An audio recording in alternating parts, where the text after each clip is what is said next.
Greetings, human beings, and welcome back to Apartment 303, a podcast for community fans. My name is Dave, and alongside my co-host Adam, we are here today to bring you the official final results of hashtag 6 seasons and a bracket, the journey that began 3 months ago. We are now ready to put a bow on for you guys. We have had many wonderful guests on throughout the last 3 months, a ton of support and feedback and just overall participation from you guys. And we are here today to, like I said, bring that all together in one place at one point. Before we get to that, though, Adam, I'd like to know where you've been, what you've been up to. So I have been, and it's interesting, it's kind of taken a back seat to all of this bracketology stuff. I have actually been to 17 national parks this year. And since we started doing this in February, I've been to Zion National Park. I've been to Bryce Canyon, both in Utah. Capitol Reef, which is another one that people sleep on, but that's an excellent park, and I highly recommend it. I just finished up a trip to Kings Canyon and Sequoia, so I am in California now, getting ready to head to Yosemite tomorrow. So lots of outdoor activity, lots of running at altitude, and wishing I were at sea level. 17? Is that what you said? You've been to 17 different national parks? 17 since January 1st. Yes, now, that's correct. Would you guess that is more or less than the number of podcast episodes we've put out this year? It feels like those are the exact same number, if I'm being honest. It's not. It's not quite. We do fall just short of 17, but things have definitely picked up steam here in Season 2 of Apartment 303. Hashtag 6 seasons in a bracket has been one of the most fun things I've been involved with. It's given us a chance to talk to a lot of fun people and have some great discussions about the show. This episode today, we'd like to start off by officially going through the Fearsome Foursome results, and then we're going to have some discussion about where things varied, both from a community perspective and from our other guests. And then we're going to end up the episode talking about the winner. Going into the Fearsome Foursome, the official results had Introduction to Film going up against Emotional Consequences of Broadcast Television. You guys voted to advance Introduction to Film, and that one was pretty close.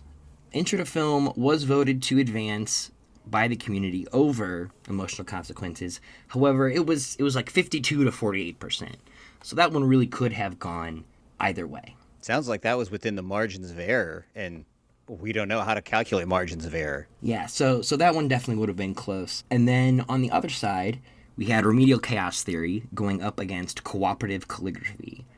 And you guys advanced that one, and it was not very close. That one was more like 3-1. It was about 75-25 split on that. So I think that gives us a good idea of where this is headed. It also gives us a good idea of where we're coming from. But to start things off, Adam, I would like to kick it to you first and start off by asking you if, and if so, how your Fearsome Foursome diverged from the official results. Because the way we set this up, my bracket did not. My official results did not diverge from what we ended up with. But that was kind of more due to the nature of how we ran the event. So what do you have to say on behalf of other episodes or the Fearsome Foursome coming at it from that angle? Yeah, so actually I've just got a little bit of breaking news here. I heard that several episodes have been disqualified from the 6 seasons in a bracket on account of performance-enhancing drugs used by the writers. So we're going to have to start the whole tournament over. So, oh my God. No, Luis but Guzman actually, show up and give us a stern talking to. Get us back on track yeah, here. that's right. Yeah.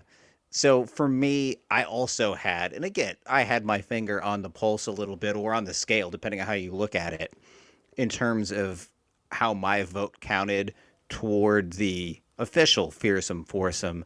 So from the season 1 bracket, I also had Introduction to Film, and that was one where you and I agreed on. So it made sense that one made it as far as it did into the bracket here. In season 2, I did diverge, but with a popular pick amongst podcasters, which was Mixology Certification.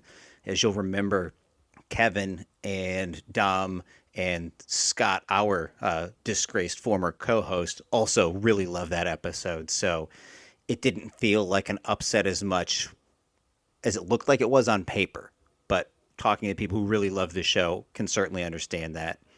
I went with Remedial Chaos Theory, even though Scott was trying to get me to pick something else. I just couldn't do it. And then for the seasons 4 through 6 bracket, I went with Emotional Consequences of Network Television. So the only difference for me is instead of having season 2 at Cooperative Calligraphy, I had Mixology Certification. Yeah, Mixology Certification, which everyone pretty much unanimously agreed was one of, if not the most egregious, starting off as a 14 seed. We've gone through how we got our rankings, which was essentially taking them from IMDb. So it sounds like that's probably the point that the community of people who are engaged on Twitter and, listen to community podcasts certainly diverges hard from the community of people who are ranking and rating these things on IMDb. And that happened throughout various parts of the bracket, but I think this was the prime example that everyone agreed on, because this was an episode, even those of us that didn't have it in our fearsome foursome, for me it fell to Cooperative Calligraphy, which ended up going almost all the way for me. Even those of us who if it didn't wasn't have on it your in paper, there, it was still in your heart. Yeah, exactly. We'll get to it when at the end here, but before we spend time talking about the overall winner, I want to get to the question of blank check style, what our top 4 episodes would be. And that kind of hits on Mixology Certification is an episode that, in a different format or, had anything gone any different ways, that could have gone all the way.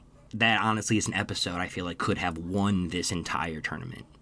Yeah, so Mixology Certification, we've detailed it quite a bit here, but it's just such a great, heartfelt episode that blends in elements of everything that Community does well.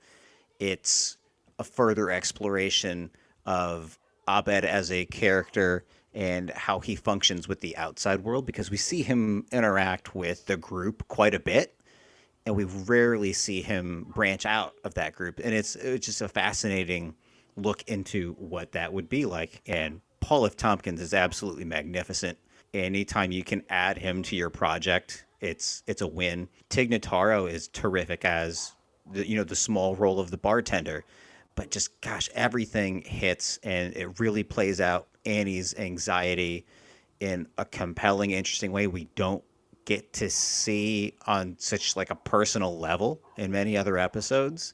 And just the whole process of growing up and realizing that in order to become your fulfilled self, you don't have to really take into much consideration what other people think, because half the time they're wrong anyway, as in the case of The Red Door and L Street. So it's a really great episode for Troy to become the leader of the group in a lot of ways, and to do so with just terrific life advice anyway. If anyone can follow that message, you're going to live a better life. And it's rare that a show that's so funny can also be that poignant. And I will always love it for that. Yeah, it's one of my top episodes for sure of all time from the series. And I do want to kind of go through these results here in chronological order from the show, not the way that we did it on the podcast. We started out, we released our season 2 first, and we made the decision to do that, to break real life chronological order, because sitting down ahead of time, it looked quite obvious that season 2 was going to be the biggest wild card going into and coming out of this project. So that's where we decided to start from a macro level. So it's fitting that the episode we think probably ended up getting the biggest snub throughout the entire thing is Mixology Certification. That being said, I'd like to kind of go back through here region by region, starting with 1, to make sure that we don't do any disservice to these episodes, because we're kind of now talking about episodes that have already had disservice done upon them, right? So for season 1, Intro to Film ended up advancing. We had strong cases made for Modern Warfare by Alex and Matt, and also the community poll voted Modern Warfare about 55%. Now that was given the choice of, I think, 1, 2, 3, or The Field. So that was significant.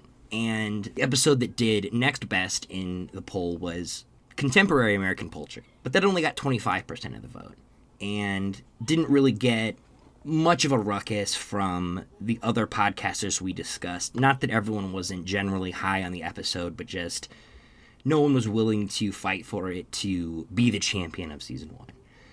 So it seems like if there's any real divergence here or anything that got snubbed out of season 1, it looks like it's Modern Warfare. Would you agree with that, Adam? I think that that's very true. And we're going to definitely come back to everything you mentioned from season 1 just now. Seems like kind of a microcosm of the Fearsome Foursomes in general.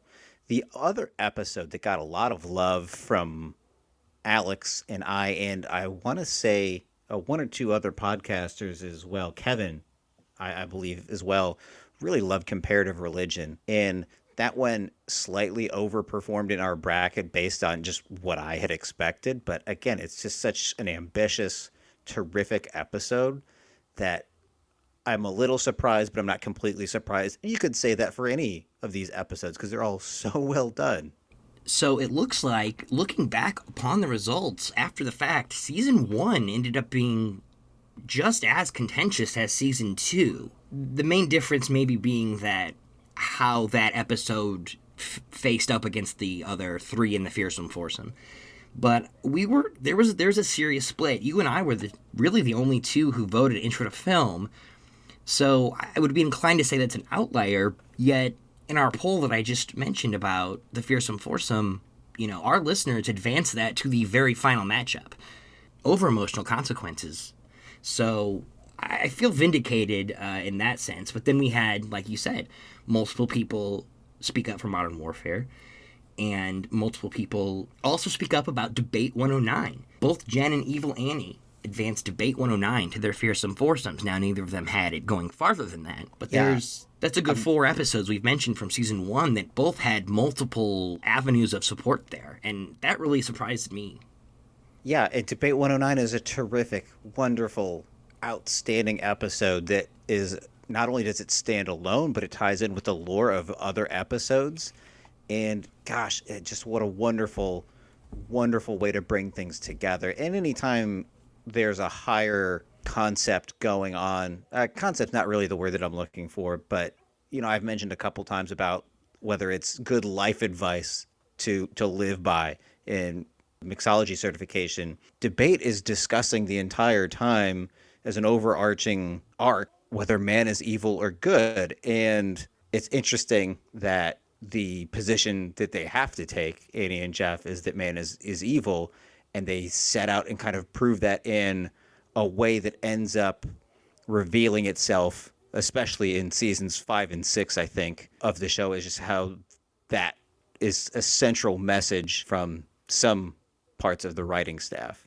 Yeah, and perhaps you and I are the wrong people here to discuss why Modern Warfare would advance, because we didn't advance them, but we did get into that at length, both with Alex and with Matt. So if you guys want to hear more about that, you can check out a few episodes prior to this. So season 2, the one we did expect to be divided, certainly way more so than season 1.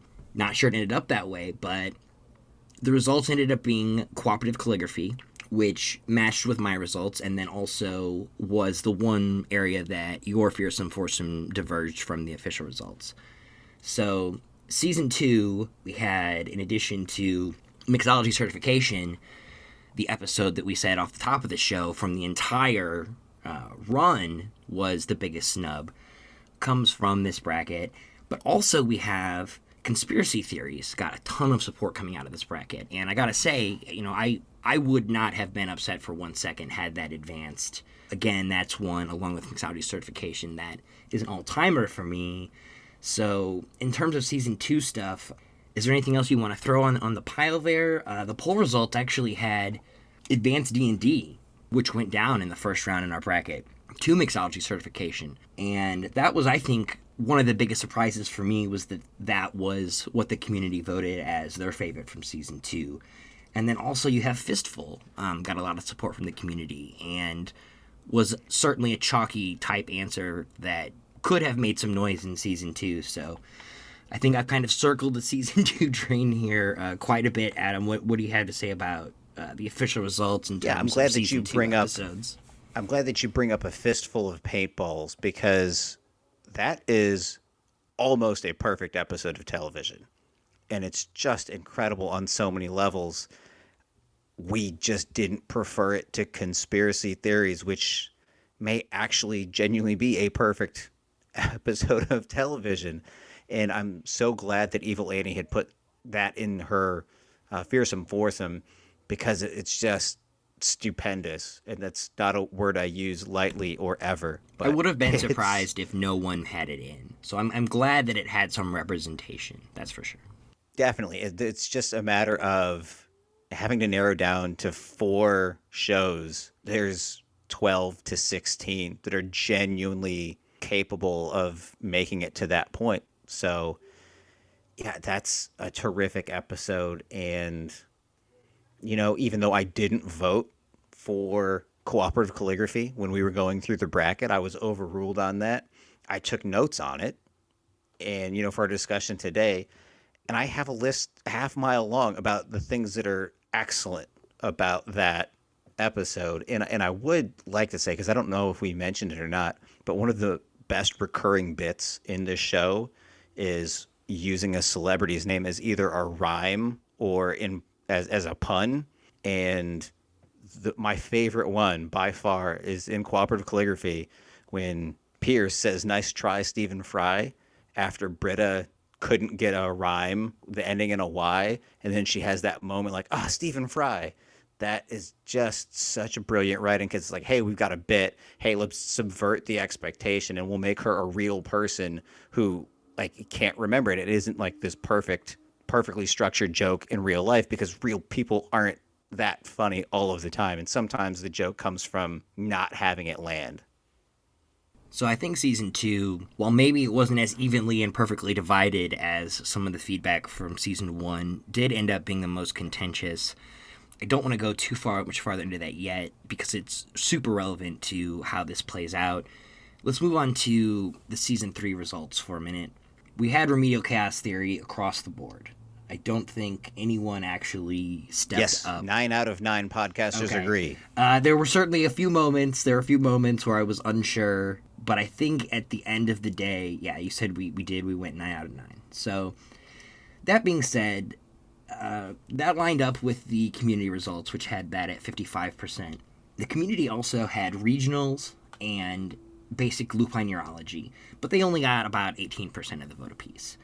So those were definitely episodes that got mentioned. In our official results for season 3, we actually, if you guys remember a few episodes ago, we got on the subway train with Kevin, and we ended up with digital exploration of interior design being the episode from season 3 that got the closest, or at least was the last from that season to fall, to remedial chaos theory. And we also had digital estate planning and regional holiday music up there, so there were a handful of episodes from season 3 that certainly constituted a second tier, but I think unlike in any of the other regions, remedial chaos theory still did emerge hands down in a separate tier by itself.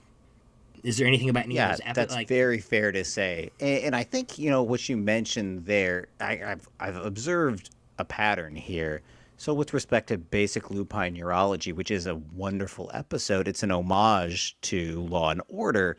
And amongst the 9 podcasters that we asked specifically for their fearsome foursome, we don't have any homage episodes. So there's definitely within the sub-community that we have given a platform, there is a preference for original creations rather than homages, even though that's something that community does exceptionally well.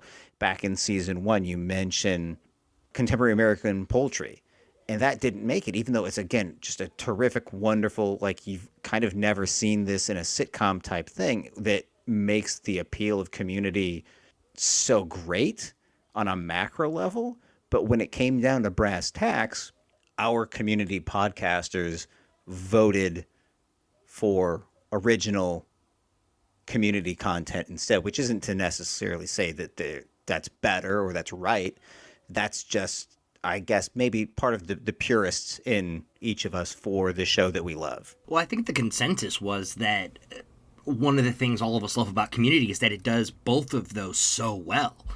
Yet, Right. at the end of the day, when you are being forced and being held accountable to make a binary decision, somebody has to win, somebody has to advance. So it did seem like the tiebreakers tended to go consistently in one way if you divide it up like that. But I wouldn't say that, the community only prefers those types of episodes. I think that Community does both types so well is a huge part of why it's so great and the appeal of the show. Yeah, and we keep going back to that line that Jen used about choosing between her kids. This, it comes down to that. And maybe we chose the ones that look a little more like us than our spouse. Maybe that's what that's like with the original episodes versus the homages. I don't know. I'm not a fake genealogist, so I can't say. So the seasons 4 through 6 bracket, we advanced emotional consequences of broadcast television, which in our semifinal matchup, our listeners voted to go down to intro to film, the winner that we advanced from season 1. Like I said, it was close, 48-52. This bracket, to me, felt kind of hollow. And there were episodes that other people did speak up for. Cooperative Polygraphy, not Calligraphy, the episode of the table read. Alex made a really great case for that. And I think that was probably the strongest case that anyone made for any of these episodes. Geothermal escapism was one that everyone liked a lot, but no one was really willing to fight for down to the end. We did have Evil Annie really go out on a limb, I would say, and decide to ride or die with Basic Sandwich, which I thought was very noble of her. Certainly made me more interested in that episode and rewatching it after having talked to her about it. So those were really the only two other episodes I can think of that made a bunch of noise there outside of emotional consequences. And I did think that was kind of weird because there was a reason. And if you go back to the beginning of this, we talk about the process and how we decided on our methodologies. But we decided to put seasons 4 through 6 episodes into a bracket so that it would be more robust when compared to seasons 1, 2, and 3 by themselves. We've discussed the number of episodes, but even it seems like having handicapped for that to some degree, emotional consequences, no one really seemed willing to go up against that. Was that your read, or what are your thoughts on the seasons 4 through 6 results? I think part of what happened, and this is kind of like the case when you have a musician that you love, you're always going to find something that you love, even if it's a bad album. And I'm not suggesting that these seasons were bad albums necessarily, but what happened is we collected all of the top stuff from seasons 4, 5, and 6, all of the premiere episodes, and it is a little bit top heavy. I don't think you mentioned Basic Intergluteal Numismatics a moment ago, but that's a much beloved episode as well. So your top 4 from this bracket are Emotional Consequences, Ash Crack Bandit, Cooperative Polygraphy, and Geothermal Escapism. If those were if we parsed out the bracket in a different way, any one of those 4 could represent the last episode standing in a bracket. All 4 of those are good enough to beat 15 other randomly selected Community episodes From the seasons 4 through 6. Or you just mean in general? No, I mean, if we did the bracket differently and Geothermal Escapism was up against a bunch of episodes from seasons 1, 2, and 3, it could potentially beat those. It's that good of an episode. Okay, well, maybe that's a point of divergence then. I don't think I would fully agree with that, but it's a valid standpoint, and it's hard to say. So that kind of actually, we'll have to do it over and see. Let's we'll come back to that at a future date. So let's get into this. This leads us nicely into the actual Fearsome Foursome. We didn't put up a poll for the final results, but before we actually crown the official champion, Adam, I want to ask you something I teased earlier, which is, and something you just led into nicely, which was, if I had just given you a blank check for this, we didn't do it in bracket format and just said, hey, give me your 4 top episodes, would it have played out the same for you? Or what would your top 4 have been in that context? We've got a couple of them correct here, even as, the bracket played out. Remedial Chaos Theory for me is just one of the all-time greats. I have that in my Fearsome Foursome. Mixology Certification is definitely one for me. Emotional Consequences of Film. So three of my Fearsome Foursome finalists are accurate. And I do love Introduction to Film. I'm not completely sure that it would beat out, honestly, one like for a few, excuse me, a fistful of paintballs is one that I hold in the absolute highest regard. And I don't, I know I should have seen this coming because we asked everybody else who we had guest host our podcast. But it's just so hard to definitively say that.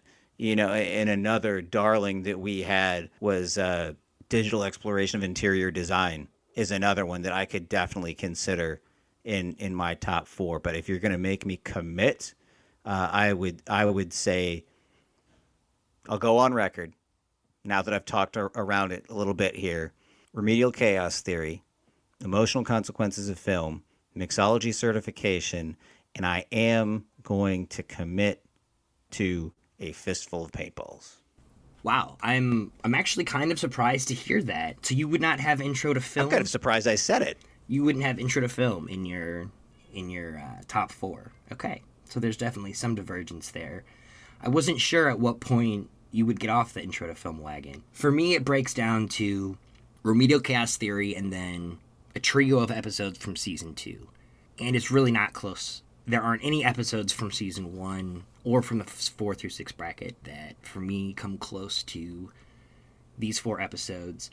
The other 3 that I had with Remedial Chaos Theory was Cooperative Calligraphy, who we advanced officially, but I also had Mixology Certification in there, and then Conspiracy Theories.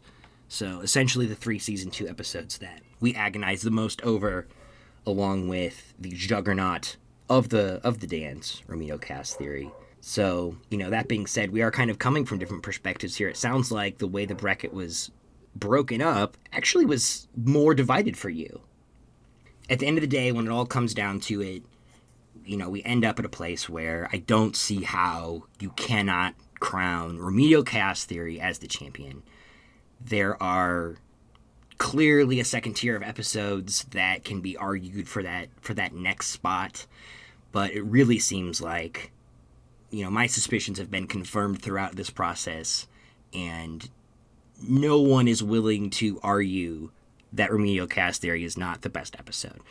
Like I said, a lot of people came close. There were some other episodes that, really, really performed amazingly, but at the end of the day, we have all these episodes say, well, had X or Y gone differently, they could have gone all the way. Well, you can't say that about Remedial Chaos Theory. So I guess then it is with great pleasure that we have to present the Luis Guzman IMDb Memorial Trophy to Remedial Chaos Theory. And it's tough, maybe even more challenging, like in a real basketball tournament when you know for sure that you're the top seed. There's a little additional pressure there. But yeah, Remedial Chaos Theory is the 2012 Kentucky Wildcats. Everyone knows they're the best. Everyone's playing for second place. And you're just happy if you play them in a close game because it's just an unstoppable force. And everyone had that suspicion. Like we said, 9 out of 9 podcasters, or 8 out of 8, and then the official results agreed for anything on the internet to win a competition 75 to 25% is very telling. And again, especially because that's a really, really good episode that it beat. The community loves an underdog because that's what the show has been the whole time. But in this case, there is a clear winner. And I think we have spent the last 4 or 5 years here on this podcast thoroughly vetting that result. It has been a crazy adventure. We appreciate you guys coming along for this ride. It went a lot of ways that I didn't expect. Like I said, outside of this champion itself. But no surprises here on my end if we're looking at the overall champion. It was as we've mentioned, the first episode I actually saw of the show. It's certainly one of the first episodes I would recommend to trying to hook someone new into the show, and it holds its weight. No matter what context you present it in, it comes out on top. So to crown any other episode champion, I think would have been folly. That being said, many of the twists and turns along the way may have been, but I think everyone ended up in the same place to the largest extent here. I think so. I think that for as many different coals as we've raked and as many different hot takes as we've had, this was the fairly obvious choice. And I did want to point out, again, you watch this episode, and every time you do, you find something new. And this is probably a really easy point that I just missed initially, but in any timeline, including the darkest, Troy and Abed are still friends. All right, that does it for this episode and all of hashtag 6 seasons and a bracket. You can catch deeper analysis and discussion of all of these episodes throughout the episodes we've released this year. As always, you can find Apartment 303 wherever you get your podcasts. Stay tuned, because we will be coming at you before long with our next installment, where we will be discussing all 5 dances. For Adam, this is Dave signing off. We will see you in the next episode of Apartment 303.